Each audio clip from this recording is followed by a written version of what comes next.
ക്രിസ്തുയേശുവിന്റെ നാമത്തിൽ എല്ലാ സ്നേഹവന്ദനങ്ങളെ പകലിൽ നേരുന്നു.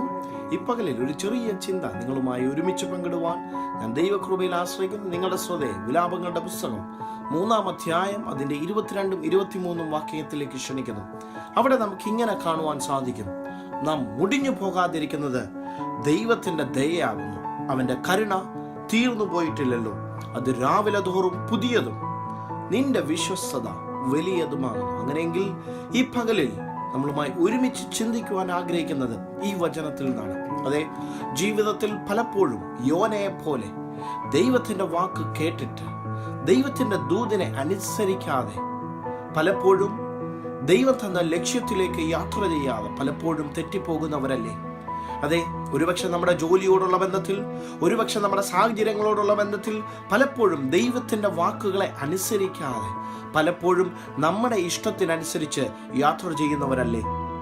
പലപ്പോഴും ദൈവത്തിന്റെ ഇഷ്ടത്തിനനുസരിച്ച് നടക്കാതെ മുന്നോട്ട് പോകുമ്പോൾ പലപ്പോഴും പ്രതികൂലങ്ങൾ, പ്രതിസന്ധികൾ, പലപ്പോഴും അനർത്ഥങ്ങൾ പോലും മുഖാമുഖമായി കാണുമ്പോഴും അതെ, തിരുവചനം ഇങ്ങനെ പറയുന്നു: നീ മുടിഞ്ഞു പോകാതിരിക്കുന്നത് ദൈവത്തിന്റെ ദയയാകുന്നു.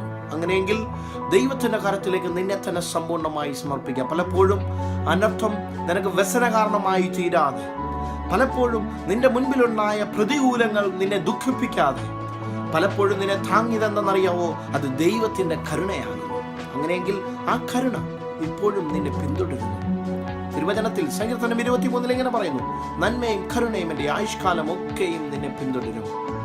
അങ്ങനെയെങ്കിൽ നീ നടക്കുന്ന പാതയിൽ ദൈവത്തിന്റെ കരുണ, ദൈവത്തിന്റെ നന്മ ഇതാ നിനക്ക് മുൻപായി പിൻപായി പോകുന്നു. നീ ചെല്ലുന്നിടത്തൊക്കെയും, നീ നോക്കുന്നിടത്തൊക്കെയും, നിന്റെ കൈകളുടെ പ്രവൃത്തികളൊക്കെയും ഈ ദിവസങ്ങളിൽ അനുഗ്രഹിക്കപ്പെടട്ടെ. തിരുവചനത്തിൽ പറയുന്ന പോലെ അത് രാവിലെ തോറും ദൈവത്തിന്റെ കരുണ, രാവിലെ തോറും പുതിയതും ദൈവത്തിന്റെ വിശ്വസ്തത എന്നേക്കുമുള്ളതാകയാൽ, അതെ, ദൈവത്തിന്റെ കരുണ, ദൈവത്തിന്റെ അനുഗ്രഹം, ദൈവത്തിന്റെ വിടുതലുകൾ ഈ ദിവസങ്ങളിൽ, പ്രത്യേകാൽ ഈ പകലിൽ പുതിയതായി നിന്റെ ജീവിതത്തിൽ സംഭവിക്കട്ടെ. എല്ലാ അനുഗ്രഹാശംസകളും നിങ്ങൾക്ക് നേരുന്നു. ദൈവത്തിന്റെ വാക്കിനൊത്തവണ്ണം നടക്കുവാൻ, അതെ, ദൈവത്തിന് പറയുന്നത് അനുസരിക്കുവാൻ, ദൈവിക ഇഷ്ടങ്ങൾക്ക് കാതോർക്കുവാൻ ഈ പകലിൽ ദൈവം ഇടയാക്കട്ടെ. എല്ലാ അനുഗ്രഹാശംസകളും നിങ്ങൾക്ക് നേരുന്നു. ദൈവം നിങ്ങളെ ധാരാളം അനുഗ്രഹിക്കുമാറാകട്ടെ.